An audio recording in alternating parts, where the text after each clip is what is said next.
All right, let's go ahead and see what happens in 26. In the midst of all the commotion, Mr. Dimming seemed to get an inspiration. Let's go out to dinner to celebrate, he announced as the last of the studio lights were turned off. Great idea, Connor said immediately. I'm starving, said Amanda, even though I wasn't on camera. I've been too nervous to eat all day. Me too, Elena said. How about linguinis? Connor suggested. They've got all you can eat spaghetti. Leave it to Connor to know all the best places to eat. They might go out of business after you show up, Connor, Mr. Dimming said with a laugh. Don't go embarrassing me now. Don't worry, Mr. D. My max is about 12 bowls of spaghetti. Linguini's is perfect, Rose Dad said. It's walking distance just around the corner from the studio. These kids deserve a special night out. I looked at Mom, not sure if this was a good idea. Then Elena walked over to me and said, You'll come too, won't you, Melody? Yeah, Melody, Rose added. Come with us. You did really great tonight. We wouldn't have won without you, Connor said as he buttoned up his coat. Their words made me feel like one of those helium balloons that some families had brought. Well, I wouldn't go that far, Molly said, glancing at Claire. Balloons do pop. You weren't up there, Connor reminded Molly. So you coming or not? Rose asked. Sure, I tapped. It will be fine. Fun. I glanced at Mom again, who nodded. Dad took Penny home, and Mrs. V gave me a hug and promised she'd see me in the morning. The air was brisk and the conversation silly as we headed for the restaurant. How many windows do you think are in that office building? Connor shouted, pointing to the tallest one he could see. 5,274, Rose answered. Man, you're good, Rodney said. How do you know that? How do you think I got on the quiz team? Rose told him. I've got smarts. She's just guessing, Molly told Rodney. You believe anything. The restaurant had been in that location for years. The outside entrance was designed to look like a bistro from a small Italian village. Painted grapes, leaves, tiny white door or white lights decorated the bricks around the door. The door. When Connor's dad opened it for everyone to enter, Connor and Rodney bounded up the steps. The steps. 5 stone steps led upstairs to the dining area. Everyone, including Mr. Dimming, rushed past me and Mom. Finally, Connor's dad, the last to go up, looked at me, looked at the stairs, and the light bulb came on. Do you need some help? He asked. He was large like his son. I bet he could swallow a few bowls of pasta as well. Mom replied, Would you be so kind to ask an employee where the wheelchair ramp is located? As if glad to have something to do, Mr. Bates dashed up the steps. Mom and I sat there in the cold, alone. A waiter dressed in black rushed down moments later. I'm so sorry. We have an elevator in the back, but it went on the fritz this afternoon. The technician is coming to fix it first thing in the morning. That's not going to help us out tonight, is it? Mom told him. Her voice was tight, but not angry. I'd be glad to help you carry her up the steps, he offered. No, I tapped my eyes, begging Mom. Mom told him, Just hold the door for us, young man. We'll be fine. He did just that. Mom turned her back to the stairs, got a good grip on my chair, tilted it back slightly, and took a deep breath. I was so glad we decided on the manual chair this morning. Mom gently rolled the back wheels up the edge of the first stone step. Pull, roll up, bump. First step. Pull, roll up, bump. Second step. Pull, roll up, bump. Third step. She pulled and took another breath. Well done.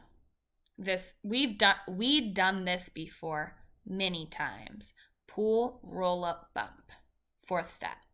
Pull, roll up, bump. Fifth step. Then we finally rolled into the dining room, which was crowded with noisy, laughing customers. Over here, Melody, Mr. Dimming called as he saw us. Mom led me over to a very large table and left us. I was relieved to see that the group had left a spot for me. With all the kids on the team, plus their parents, we took up a big chunk of the table space in the place. In some restaurants, the tables are too low for my chairs. chair, but this time I was able to slide perfectly into place. Mom helped me take off my coat, then sat in the seat next to me. She gulped the water from her glass and asked for a refill. The waitress began to take orders. Rodney and his parents ordered a large mushroom and onion pizza. We're vegetarians, Rodney explained. I had no idea.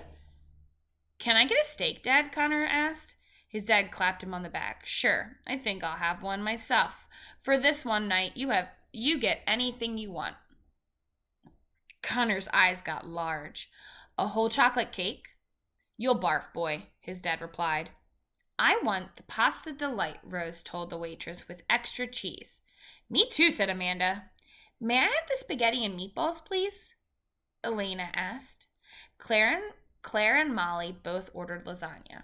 When the waitress got to me and Mom, I was ready.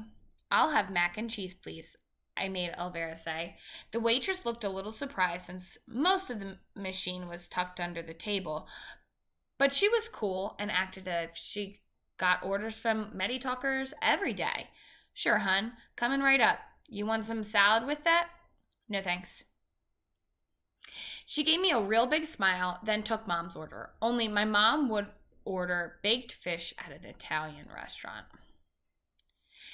As we waited for our food, the cheerful mood continued. Our tables were covered with white paper instead of tablecloths, so everybody, including adults, had been given crayons and markers. Look at this. I drew a giant monster rabbit, Connor said. He glanced at Rose's drawing, then added large green teeth to his own. And it's gonna eat that wimpy bug you just drew, he told her. Rose laughed. Well, this is a poisonous spider, and it's going to bite your silly old rabbit. Rodney and Connor had lined up all the salt and pepper shakers and started tossing sugar packets over the barricade with forks and spoons as catapults. But I noticed that Claire, who was sitting next to Ronley, was strangely quiet and didn't even pick up a crayon. Engage the enemy, Connor cried. Score! You weren't even in my territory, man. Besides, you tossed the pink fake sugar stuff. You only get half a point for that stuff. I sat and watched my teammates do such ordinary things, drawing, laughing, teasing, joking. I really tried hard to look like I was having fun too. But all I wanted to do was go home. When the waitress finally brought the food, forks became important for eating, and the war ended suddenly. Conversation slowed down as everybody dug into their meals. Connor took a huge bite of his steak. This is the bomb, he said with his mouth full. Mom's fish looked a little, fishy as she picked at it with her fork. She and I were thinking the same thing. I knew. My food sat untouched in front of me. Our family goes out to restaurants every once in a while. Actually, Penny is more of a problem in a restaurant than I am because she's wiggly and excitable. She's likely to throw her peas on the floor. Usually, eating out doesn't bother me. Mom and Dad take turns spooning food into my mouth. I ignore anyone who is rude enough to stare. But this was different. At school, I eat in a special area of the cafeteria with the other disabled kids. The aides put bibs on us and feed us and wipe our mouths when we're done. With the exception of that sip of Coke at the competition, nobody on the team had ever really seen me eat, rather be fed. I didn't know what to do. My food sat there getting cold. I looked at Mom. She looked at me. She picked up the spoon. She looked at me with the question on her face. I nodded. Very carefully, she placed the spoonful of pasta in my mouth. I swallowed. I did not spill. I saw Molly poke Claire, and they exchanged looks. Mom spooned one more portion into my mouth. I swallowed. I did not spill. We continued, one spoonful at a time. I was so hungry. Nobody said anything, but I saw them look down at their plates with way too much attention. It got quiet. Even Connor stopped talking. Finally, even though my plate was still full, I pushed it away. Would you like to take this home, Melody? Mom whispered. I nodded yes, hugely relieved, and she signaled for the waitress, who also brought dessert menus. Being reminded of cake and ice cream cheered up Connor. who did not order a whole chocolate cake, but did order 2 slices. Rodney ordered apple pie while Rose asked for pudding. Claire ended up taking her food home in a box as well. She'd eaten almost nothing and barely said 2 words all evening. I wonder why. So what did you think about that final question? That was too hard, Rodney said. Piece of cake, Connor replied, laughing at his own joke.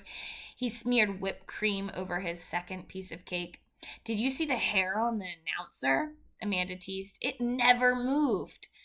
Must have been made of plastic, Rose said, laughing. What are you wearing to the DC competition? Rose asked Claire. Claire just shrugged. I wonder if we'll get to visit the White House while we're there, Amanda mused. That would be awesome. I believe it's on our agenda for Saturday, Mr. Deming replied enthusiastically. I'm excited about that as well. So what's with you and Melody being best friends, Claire? Elena asked. Claire didn't answer, but she rubbed her hand over her forehead. I don't feel so good, she said weakly. Is it hot in here? No one had time to answer for a moment. That moment, Claire stood up suddenly, clamped her hand over her mouth, and stumbled from her seat. Are you okay? Mr. Deming asked. Before he could finish the question, Claire threw up all over his new shoes. Oh, gross, Connor said, obviously trying not to laugh. Poor thing, Rose said. Whoa, what a stink, man, Rodney covered his nose. Claire's mom rushed her to the bathroom. Mr. Deming rushed out as well, I guess to clean off his shoes. I wondered if Claire felt as embarrassed as I had while Mom was feeding me. Our little victory celebration was clearly over. Parents gathered coats and checks and paid their tabs. Claire returned from the restroom looking pale. No one mentioned the incident. We all headed for the steps. I thought. Claire gets sick in the middle of a crowded restaurant, yet I'm the one everybody looks at sideways. They all had to wait for me and Mom. We took our time. Push gently, roll down, bump. Push gently, roll down, bump. Next step. Push gently, roll down, bump. Third step. 5 bumps down to the bottom of the steps, and I was still so hungry. Alrighty. I didn't think that Claire was going to get sick. I thought she was maybe feeling guilty, but I don't know.